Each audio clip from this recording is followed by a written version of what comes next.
Hi, this is Eric with DiffuserDoc.com, and in today's video we're going to talk about replacing the ultrasonic disc in a desert mist diffuser. In this case, we're just going to take off the top cover and set it aside.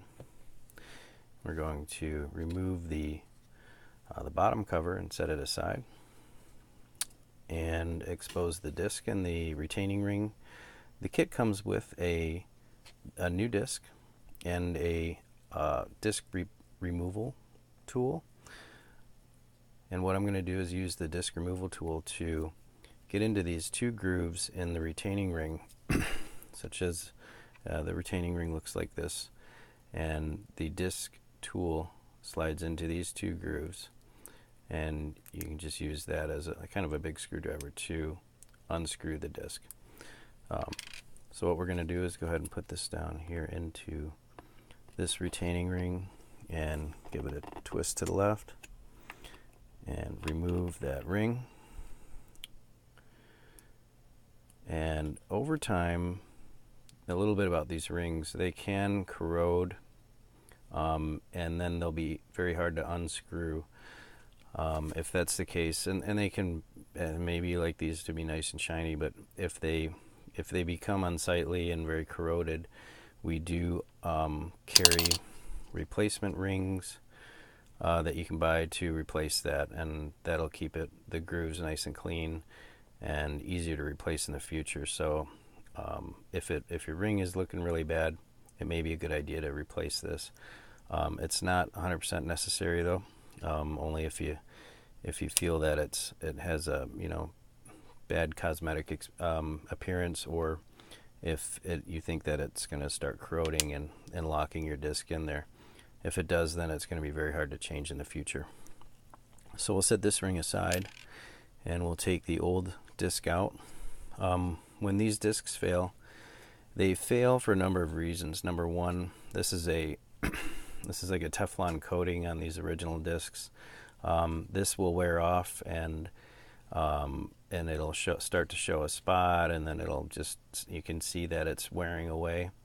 That will eventually lead to failure and less mist output.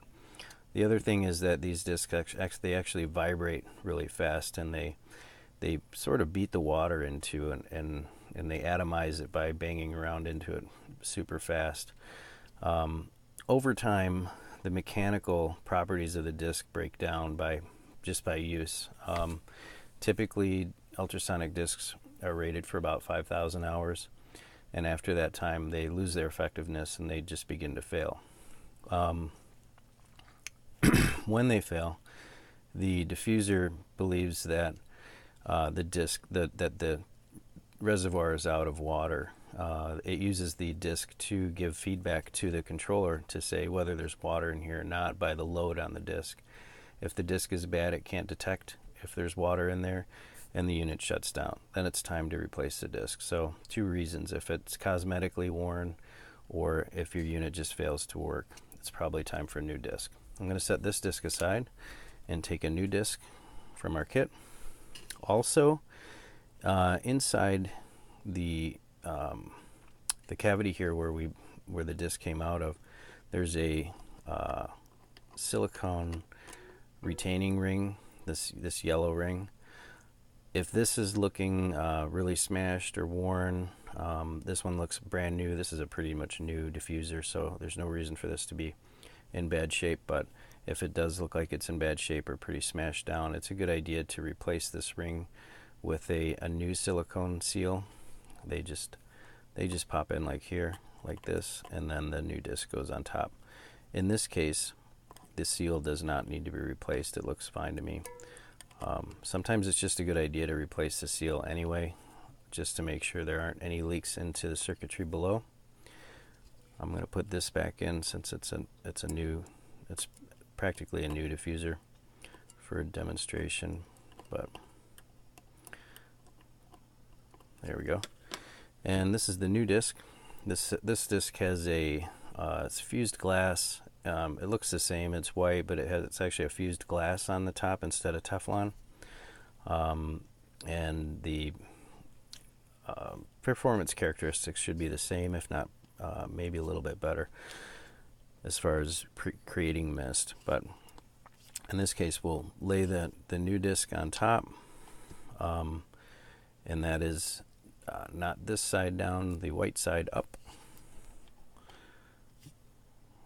And we'll put the new ring on, that's actually the old ring, on top of the disc. And it can be a little tricky. You just want to line this up and just push down with your fingers to get it started, and give it a twist while pushing evenly with your fingers to get the threading started. Now it looks like I've got it started. Next, you take the DiffuserDoc tool, I guess you call it the disc tool, put it into the 2 grooves and give it a spin, and turn it until it's just starting to flex the tool a little bit, and that means it's just tight enough. The cool thing about the tool is that it has flex, and it won't allow you to over tighten the retaining ring, which is a bad idea. You can crack the disc and maybe damage parts inside. If you do damage some of the parts inside, we do carry the actually undercarriage and the disc holder for this and many other diffusers. If you feel like you need that part or everything's really corroded in here, just contact us at doc@diffuserdoc.com or support@diffuserdoc.com, and we'll try to help you get what you need to repair your diffuser. So the new disc is installed.